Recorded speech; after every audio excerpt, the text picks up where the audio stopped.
Hello everyone, and welcome to another episode of Math with Dr. War. Today we're going to be looking at proportion word problems. Now basically a proportion is when you have two ratios equaling each other, and always remember a ratio is a fraction. Also proportions are when you have two items that are related to each other. They introduced a third item which also have a relationship and wants you to find the fourth item. In his car, John can drive 75 miles on 5 gallons of gas. Now this is a direct relationship. So I have 75 miles, which is related to 5 gallons of gas. So John can drive 75 miles if he has 5 gallons of gas in his car. Now in the next sentence, it states that he drove 825 miles to visit his sister. So this is my third term being linked into the problem. How many gallons of gas did he use? Now notice I have 75 miles being related to 5 gallons. Now they're telling me about 825 miles. Now I'm going to put that under the 75 because we want to link like terms with like terms. I have the 825. And I don't know how many gallons of gas I would need for that, so I'm going to put an X for my unknown. I have actually built my proportion and didn't even know it. I'm going to write my proportion, so this here I'm going to write as a ratio. It's already built for me. This will be 75 over 825. So basically it's like I'm going to just put a line here. These two arrows will represent my equal sign. Okay, my fraction bar here, 5 over x. Now solving for x, I'm going to use a cross multiplication. The reason is that I have a fraction equaling a fraction. Whenever that occurs, cross multiplication is your friend. Now when I cross, I always like to have my variable on the left hand side. So I look for my variable, which is here. I'm going to cross to the 75. So that would be 75x equals, and when I do my diagonal relationship, notice I'm making a big X in the middle. It's going to be 825, which is multiplying by 5. 75x equals, I'm going to use my calculator to help me, 825, and I'm going to multiply by 5. I have 4,125. My final step, I'm going to divide both sides by 75, because notice this looks like a one-step linear equation. That cancels, x equals, I'm going to go for my calculator again, divide by 75. My answer is 55. I need 55 gallons of gas to drive 825 miles. Well, actually John does. Now you can solve this in a one-step way. Now notice when you have, I'm going to write it over here, the 75 over the 825 equals 5 over x. I write x equals. I always look for the two numbers that are diagonal. They will multiply each other. And then the third number that does not have a partner, because x is a variable, so it doesn't have a partner, that's what you're going to divide by. And you're going to get your answer as 55. Making spaghetti for a crowd, it takes Margarita 2 cups of sauce for every 7 people. So that first sentence actually linked 2 items. So she needs 2 cups of sauce for every 7 people. How much sauce will she need to make spaghetti for 210 people? Where would you put the 210? On the cups or on the people? Yep. Like terms with like terms. So the 210 will be under the people. Which means we're trying to find, as the question states, how much sauce. So there's my unknown, x. Remember, it's already built for you. So I'm just going to put in my fraction bar. This is 2 over x equals 7 over 210. Solving for x, remember I always find my variable first. This would be 7x equals 2 times, so I'm going to have 2 times 210. Okay, this is a simple multiplication. This will be 7x equals 420. And solving for x, just divide both by 7. So x equals to 60.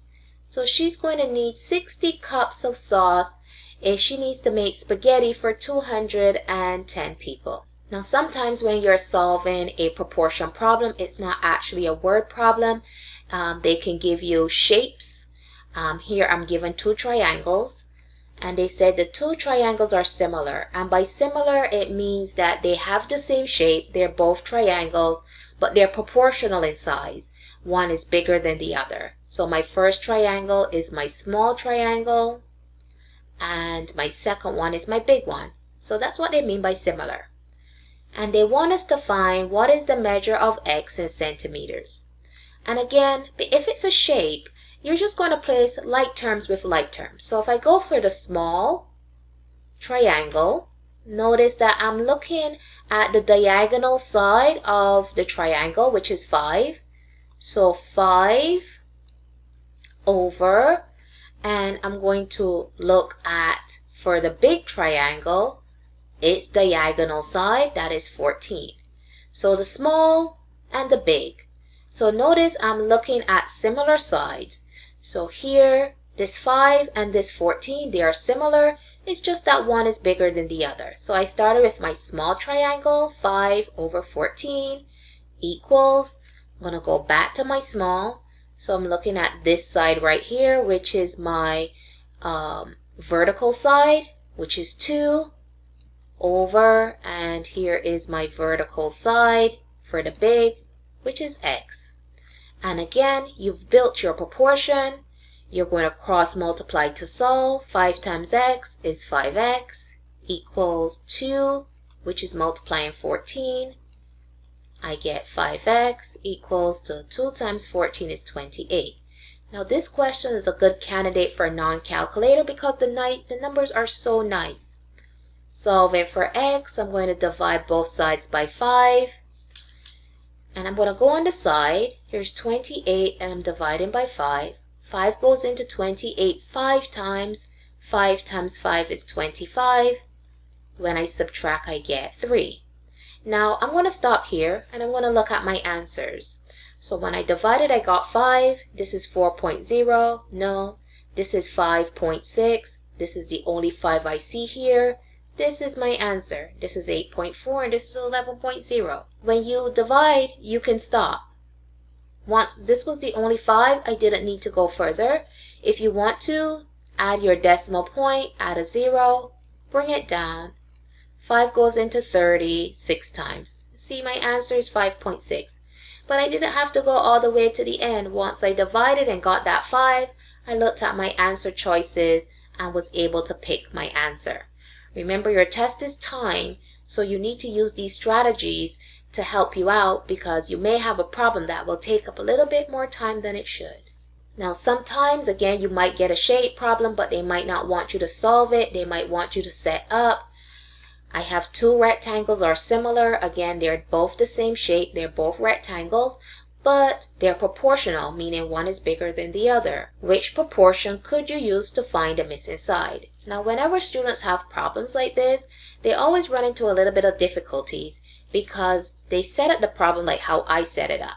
So that's fine. You don't need to set up your proportion many ways to get your answer. So I'm going to set it up the way I like to set it up. So I'm going to look at the sides that are related to each other. If I look at this side right here, I'm going to put some x's. Well, it's an x here. This side here with the x is proportional to this side, correct? So I'm going to set up my proportion. So this will be x over 4. So I started with the big rectangle and it's over the small rectangle. So this was x. This side I didn't know, but this side I did. Equals, I'm going back to the big. So remember, I started with big, I went to small. So when I have to write my ratio on the other side, I'm going to go back to the big rectangle. Now this side right here, the 22.5, is related to this side right here. They're both your base, or because it's your bottom side. So I have 22.5 over 15. Now this is where the error comes in. So students then try to look to see, do they see what they wrote? So notice I have an x over 4 equals 22.5 over 15. Now here this says 4 over 15. That is not my answer. They get to B and they see 4 over x and they see that the right hand side is 22.5 over 15. Now students have a tendency to say this is their answer. Remember, you wrote x over 4. Do not change your correct answer for their wrong answer. You have x over 4. They have 4 over x. This is not your answer. Okay? Now the way that I find my answer is this is set up correctly. I'm going to look to see the diagonals. 4 is diagonal to 22.5. I'm going to look to see where I see that diagonal relationship. Now if you go here, the 4 is diagonal to x, so it was an A. The 4 here is diagonal to 15, no. Here, the 4 is diagonal to x, no. But here, the 4 is diagonal to 22.5. It doesn't matter which side they're on, their diagonal relationship. And then over here, the 15 is diagonal to the x, and that's what you have. Your 4 is diagonal to 22.5. Your x is diagonal to 15. Your answer is D. There are many ways you can write this proportion. You will drive yourself nuts trying to write each and every one of them. I just link the light sides with the light sides, and if I have to pick the correct setup, I look for the diagonals, because when you do this, you get 15x equals 4 times 22.5. And this one, the same thing. 15 times x is 15x equals the 4 times the 22.5. This is the only one that gives you the same setup as your setup. I hope this has been helpful. Good luck in your examination.